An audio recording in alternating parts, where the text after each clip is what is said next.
For example, in World War II, it was discovered that because of the pressure of concentrating on the enemy, pilots would often make mistakes, resulting in a large number of non-combat crashes.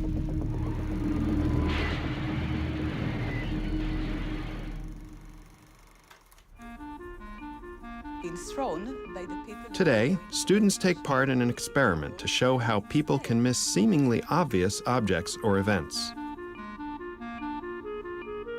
You just count the number of balls that stay in the bucket and that have been thrown by the people that are wearing a red t-shirt. Is this all clear? Mm-hmm. Participants watch a short video. The idea is to count how many of the balls thrown by the red team land in the bucket. The balls thrown by the blue team don't count.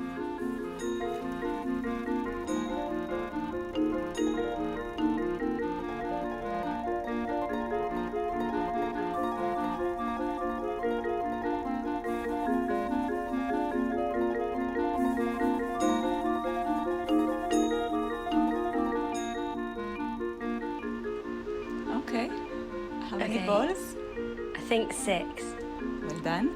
Did you notice anything else? I was just concentrating on counting the balls. I didn't focus on anything else. I would like you out of the bucket. The participants are asked to watch the same clip again. This time, they're told to watch the whole scene, not just the balls. When not focusing on a particular task, it's clear that a pilot walks through the back of the shot. I'm shocked. They were so fixated on their assignment that they didn't see the pilot. It's so strange, because it's a whole person just walking through the screen.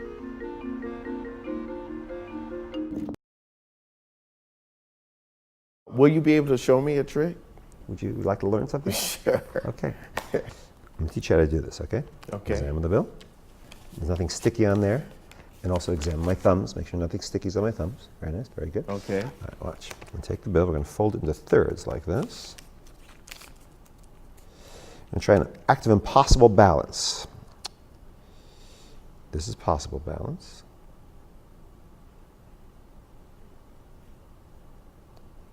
Wow.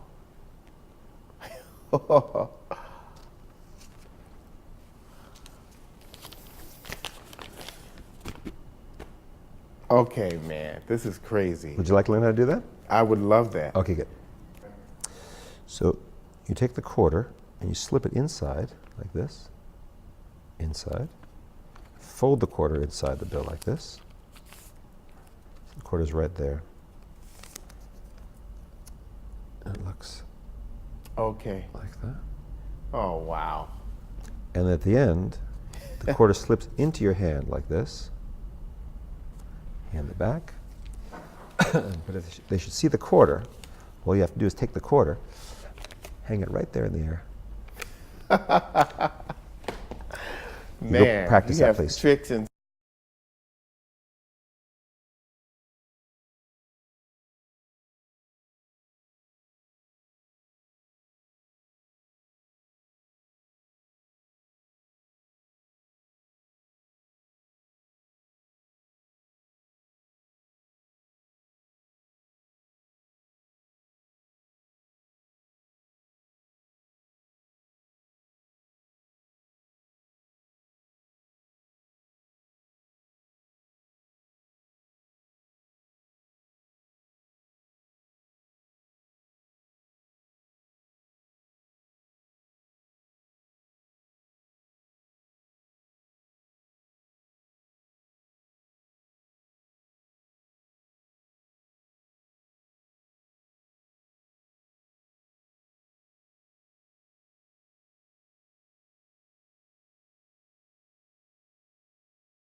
You know, the sad story here is that we cover our houses with the carpets and we cover our streets with the concrete and we use the telephone instead of telepathy. I mean, we completely, with all the progress, we exchange the computers for our, possibility to our sensitivity. we don't use at all our intuition. We don't use at all our creativity. Even if we have free time, we will open television and just hypnotized by the programs. I was always amazed in America when there were people even sleep with the television. With the speaker continuously talk. The moment I was staying with some friends and I would go very slowly and switch off. The moment I switch off, the person wake up. He could not sleep without anymore. I mean, there are these incredible problems that we are completely disconnected of the flow of nature.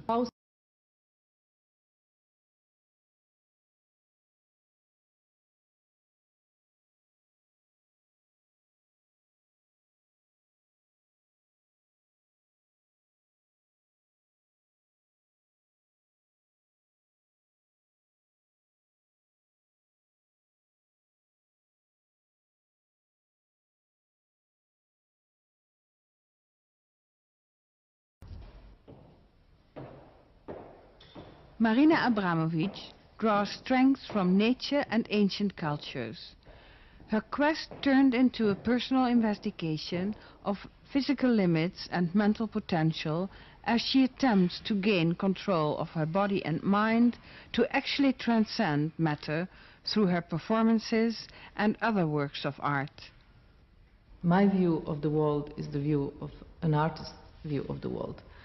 And how I see the world now is, I'm so busy actually, not so much about this century, but about 21st century, more even than this one we're living in. But I really believe that the future, this 21st century, will be a world without really art in the kind of sense we're having it now.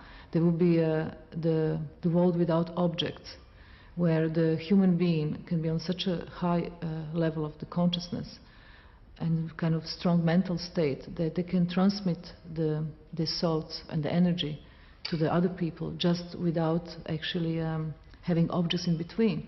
So there will not be sculptures and no paintings, no installations. There will be just the artists who stand in the front of the public, and the public who is developed enough to can receive such a message and such energy. And they just sit or stand like the samurais in old Japan, look each other and they transmit their energy.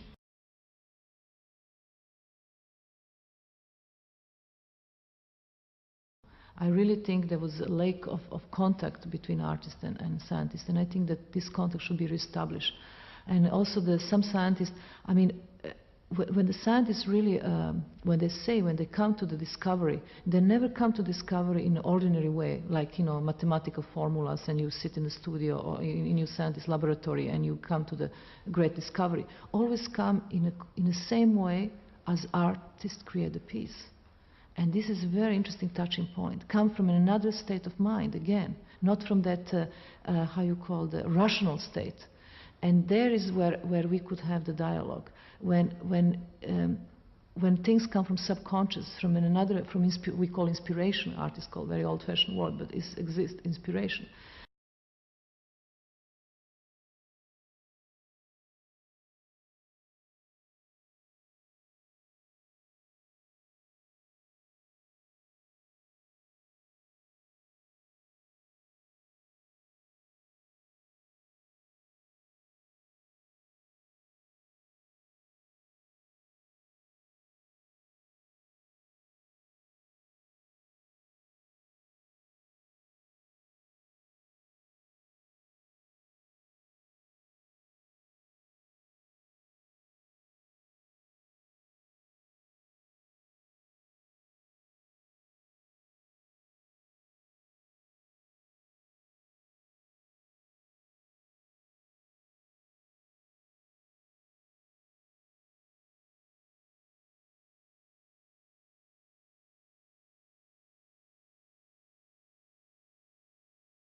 Experiencing the limits, physical and mental limits, where the human body and mind can go. The one amazing thing is that in our body, we have, in every cell, there is a certain amount of energy, what we never use. We only use this amount of energy in extremes, in a situation of complete stress, risk, accident, then all these particles of energy come in one point and we do our last effort. But in normal situation, we don't. But these particles of this energy who are there, this is an incredible resource. And people who are busy with meditation and are busy with spiritual powers, they know very well how to use this. When I get introduced to some Sufi rituals, or I went to Tibetans or Aborigines, I saw that every of these cultures actually push their body so far physically in order to make this mental jump, to cut this idea of fear of death, of the fear of pain, of fear of this, all our body limits we live with, and we are so afraid as a Western society. The Chinese Wall. You see, we know from our society the Chinese Wall is built as a defense, wall against the Genghis Khan and the wild tribes from Mongolia, and protecting China inside.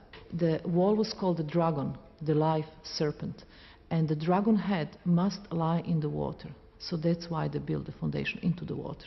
So they start from the water. When you reach to the coast, there is the small, very old inscription where the written is, "First pass on earth." And then you walk the wall, and it's all the mountains, and you cross half China, and the tail of the dragon on the end of the wall is in the Gobi Desert. And there is another piece of stone would say, "Heroic path to the sky." So the whole line is the mirror image of the Milky Way. And actually it's marriage, the dragon is the marriage between earth and sky.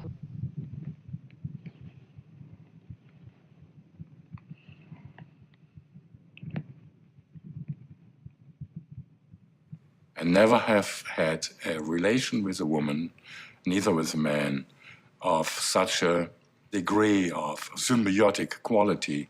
So 12 years while we were burning up.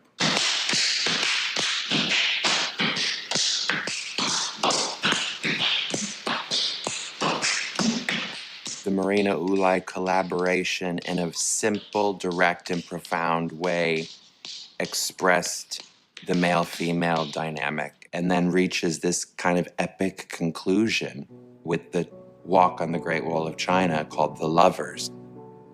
It's beyond operatic in its proportion. The Lovers, in which Marina and Ulai walked the Great Wall of China, was an epic. The 3-month process of walking towards each other, very simple, really pared down, and extraordinary in its clarity.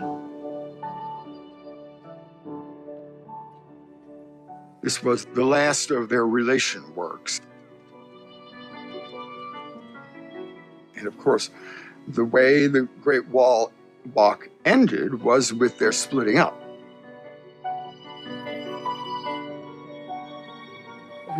Very soon we become this great art couple when everybody was projecting like a perfect image.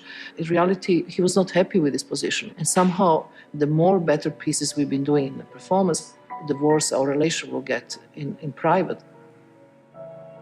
And later on, it's like his interest was different than my interest, and he was really kind of experiencing life, go for drinking, go for the drugs. And then he became unfaithful, which was very hard for me. We were monogamous till a certain point when the tightness of that ideology started to unravel, started to disintegrate a little bit.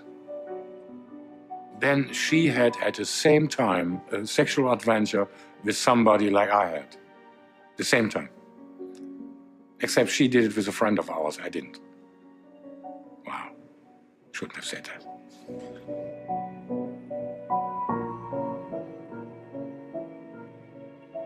It took us about 8 years of negotiations to get permission to walk the Chinese Wall. And during the negotiation, many times he had to take a trip to China, and she was a translator. And when we finished Chinese Wall, he told me that she was pregnant. And he asked me what I should do. I said, what you should do? You know, I leave and you do whatever you want. So they married. It is like, you know, like it began. It ended like it began. It began like this and it ended like this. That's all.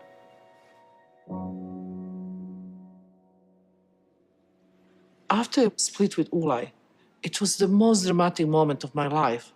I remember writing in my diary, I was 40, I was fat, ugly, and unwanted. And I said, God, I lost men I love, and I lost my work because I was working together. There was nothing there. It was empty. And I was like, new beginning, or I'm going to totally, go down and destroy myself.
May I have attention please?